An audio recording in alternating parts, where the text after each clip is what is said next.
Hello friends, आज की कहानी है चालाक बुढ़िया। मानिकपुर नामक गांव में एक बुढ़िया रहती थी। बुढ़ापे की वजह से उसके गाल चिपक गए थे तथा बाल सफ़ेद हो गए थे। मुंह में दांत ना होने के कारण उसकी ठोड़ी आगे को निकल आई थी।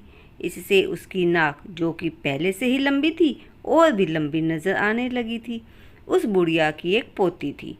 उस पोती के माँ बाप बचपन में ही मर गए थे। बुढ़िया ने ही उसे पाला पोसा था। पोती का नाम चंपा था। चंपा बहुत चंचल लड़की थी। अपनी इसी आदत के कारण वह किसी भी काम को ठीक से पूरा नहीं करती थी। एक दिन बुढ़िया चंपा से बोली, बिटिया, मैं रानी के हाथ पैर में उबटन मलने राजमहल जा रही हूँ। तब तक तो खिचड़ी पकाकर तैयार रखना। रानीवास का काम ठहरा। बुढ़िया को वहाँ उबटन मलने, रानी को नहलाने, श्रृंगार करते दोपहर हो गई। वहाँ से काम निपटाकर जल्दी जल्दी अपने घर को चल दी। उसे बहुत जोर से भूख लगी थी। वह सोच रही थी कि जल्दी घर पर पहुँचूँ तो खिचड़ी खाऊं। घर आने पर उसने देखा कि चंपा का कहीं पता नहीं है। वह शायद पड़ोस में खेलने चली गई थी। चूल्हे पर रखी खिचड़ी जलकर खाक हो गई थी। बुढ़िया को चंपा पर बहुत गुस्सा आया। वह पड़ोस से कान पकड़कर चंपा को घर लेकर आई और दरवाजा बंद करके उसे 2-4 थप्पड़ मारकर बोली, तुझसे तो कोई काम भी नहीं होता। दिन भर खेलने की ही पड़ी रहती है। लड़की की जात है, कुछ सीखेगी नहीं तो पराए घर जाकर कैसे निर्वाह होगा। मैं तो तुझसे बहुत दुखी हो गई हूँ। तेरी जैसी लड़की से तो कोई भूत भी बयान नहीं कर सकता। बुढ़िया के मुंह से यह शब्द निकले ही थे कि अचानक किसी ने दरवाजा खटखटाया। बुढ़िया ने पूछा, कौन है? उत्तर मिला, मैं भूत हूँ। बुढ़िया पहले तो डर गई, फिर वह सोचने लगी कि हो सकता है कोई शैतान लड़का शरारत कर रहा हो, और अगर यह वास्तव में कोई भूत है तो ऐसा उपाय करना होगा जिससे यह काबू में आ जाए। इसी कारण वह हिम्मत करके बोली, तू यहाँ किस लिए आया है? भूत बोला, तेरी पोती से ब्याह करने। उसका जवाब सुनकर बुढ़िया घबरा गई, किंतु वह बहुत चालाक थी। कहने लगी, अगर तू भूत है तो दरवाजे के छेद में से मक्खी बनकर अंदर आ जा। भूत के लिए भला यह कौन सी मुश्किल बात थी? वह बोला, अच्छा, अभी आता हूँ। बुढ़िया ने अंदर से छेद में एक बोतल का मुंह लगा दिया, और जैसे ही भूत मक्खी बनकर बोतल में घुसा, तुरंत बोतल में ढक्कन लगाकर उसे कस कर बांध दिया। भूत बोतल के अंदर कैद हो गया। उसने बुढ़िया से बाहर निकलने के लिए बहुत खुशामद की, लेकिन बुढ़िया ने उसकी एक न सुनी। वह उस बोतल को शहर के बाहर पहाड़ी पर नीम के पेड़ के कोटर में रखकर आई। बोतल को वहीं पड़े काफ़ी दिन गुजर गए। एक दिन धोबी उस नीम के रास्ते से होकर कहीं जा रहा था। उसे सुनाई दिया जैसे कोई उसे पुकार रहा हो। वह चौंक कर इधर उधर देखने लगा। उसे पास के नीम के पेड़ में से आवाज़ आती सुनाई दी। वह पेड़ के पास गया तो उसने उसके नीचे एक बोतल को उछलते कूदते देखा। गौर से देखने पर धोबी को उसके अंदर एक बड़ी मक्खी नजर आई। धोबी सोचने लगा कि क्या इसी बोतल से आवाज़ आ रही है।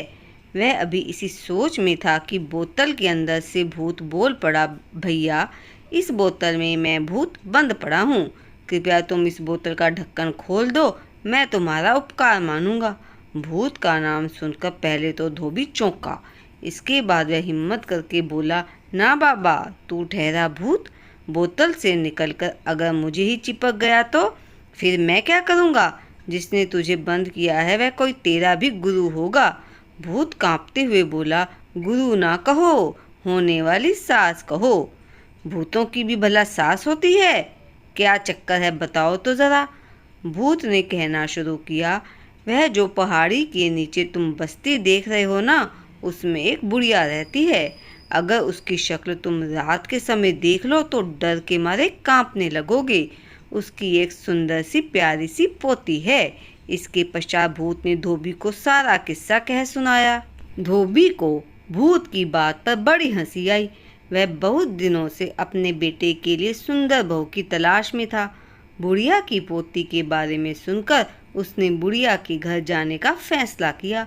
धोबी को वहां से जाता देख भूत फिर खुशामद करके बोला, भैया, तुम्हारे हाथ जोड़ता हूँ, मुझे इस बोतल से बाहर निकाल दो। तुम डरो नहीं, मैं तुम्हारे इस उपकार का बदला अवश्य चुकाऊंगा।